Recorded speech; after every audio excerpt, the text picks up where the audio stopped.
حضرت سلیمان علیہ السلام کے بعد بنی اسرائیل کی تاریخ ایک ایسے دور میں داخل ہوتی ہے جو بظاہر تو ایک عام دور لگتا ہے، مگر حقیقت میں یہی وہ مرحلہ تھا جہاں سے ان کے زوال کی کہانی شروع ہوتی ہے۔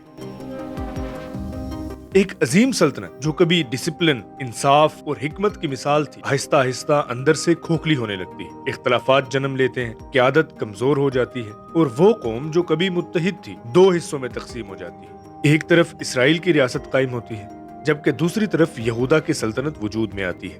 یہ تقسیم صرف زمین کی تقسیم نہیں تھی، بلکہ دلوں کی تقسیم تھی، نظریات کی تقسیم تھی، اور یہی وہ کمزوری تھی جس نے دشمنوں کو حملہ کرنے کا موقع دیا۔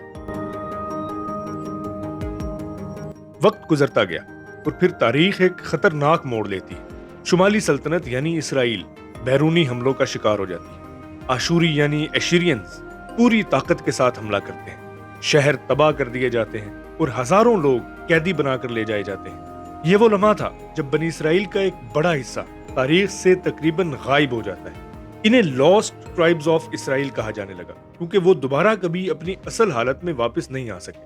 یہ ایک ایسا صدمہ تھا جس نے پوری قوم کو ہلا کر رکھ دیا، مگر ابھی آزمائش ختم نہیں ہوئی تھی۔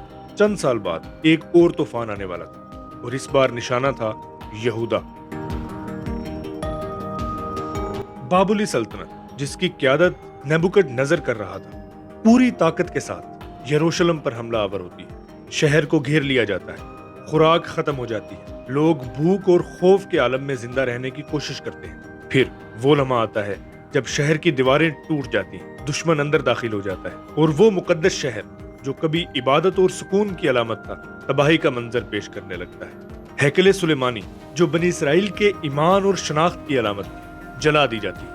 یہ صرف ایک عمارت کی تباہی نہیں تھی، بلکہ ایک قوم کی روح کو جھنجھوڑ دینے والا واقعہ تھا۔ لوگ قیدی بنا لیے جاتے ہیں، زنجیروں میں جکڑ کر بابل لے جائے جاتے ہیں، اور یوں بنی اسرائیل اپنی ہی سرزمین سے جلا وطن ہو جاتے ہیں۔ یہ وہ وقت تھا جب بنی اسرائیل کے لیے سب کچھ ختم ہوتا ہوا محسوس ہو رہا تھا۔ نہ کوئی ریاست، نہ کوئی آزادی، نہ کوئی طاقت۔ وہ ایک شکست خوردہ قوم بن چکے تھے جو ایک اجنبی سرزمین میں غلامی کی زندگی گزارنے پر مجبور تھی۔ لیکن اسی اندھیرے میں ایک روشنی بھی چھپی ہوئی تھی۔ بابل میں گزارے گئے سال صرف سزا نہیں تھے، بلکہ ایک تربیت بھی تھی۔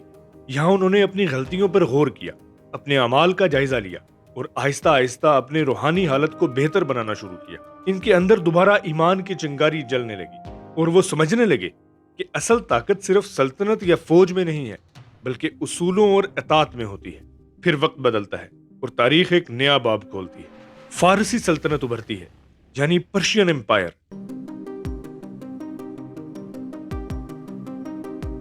اور اس کے بادشاہ سائرس دی گریٹ بابل کو فتح کر لیتے ہیں، مگر وہ دوسرے بادشاہوں کی طرح نہیں تھے۔ وہ ظلم نہیں کرتے تھے، بلکہ انصاف سے کام لیتے ہیں۔ وہ بنی اسرائیل کو اجازت دیتے ہیں کہ وہ اپنی سرزمین پر واپس جا سکتے ہیں، اپنے شہر کو دوبارہ آباد کر سکتے ہیں، اور اپنی عبادت گاہ کو دوبارہ تعمیر کر سکتے ہیں۔ یہ خبر بنی اسرائیل کے لیے ایک نئی امید بن کر آتی ہے۔ وہ جو برسوں سے جلا وطنی میں تھے، اب واپسی کے سفر پر نکلتے ہیں۔ جب وہ یروشلم واپس پہنچتے ہیں تو وہاں صرف کھنڈر ہوتے ہیں۔ شہر تباہ ہو چکا تھا، دیواریں گری ہوئی تھیں، اور ہر طرف ویرانی تھی۔ مگر اس بار بنی اسرائیل پہلے جیسے نہیں تھے۔ انہوں نے ہمت نہیں ہاری، بلکہ آہستہ آہستہ اس شہر کو دوبارہ تعمیر کرنا شروع کیا۔ ہیکل سلیمانی کو دوبارہ بنایا، نظام کو دوبارہ ترتیب دیا، اور یوں ایک نئی زندگی کا آغاز ہوا۔ لیکن سوال یہ ہے، کیا یہ واپسی ان کے لیے مستقل کامیابی ثابت ہوئی، یا تاریخ نے ابھی ایک اور امتحان ان کے لیے چھپا رکھا ہے؟ کیونکہ آنے والے وقت میں ایک نئی طاقت ابھرنے والی تھی، ایک ایسی طاقت جو نہ صرف بنی اسرائیل بلکہ پوری دنیا کی تاریخ بدل دے گی، دی رومن امپائر۔ اور اس کے ساتھ ایک اور بڑا واقعہ جو تاریخ کا رخ ہمیشہ کے لیے بدل دے گا۔ اگر آپ بنی اسرائیل کی اس کہانی کو مکمل طور پر سمجھنا چاہتے ہیں تو فیصل ٹی وی کو ابھی سبسکرائب کیجئے اور بیل آئیکن کو بھی دبا لیجئے، تاکہ نیکسٹ آنے والی اپڈیٹس آپ تک بر وقت پہنچ سکیں۔ اس ویڈیو میں اتنا ہی، ملتے ہیں انشاءاللہ نیکسٹ ویڈیو میں، تب تک کے لیے اللہ حافظ۔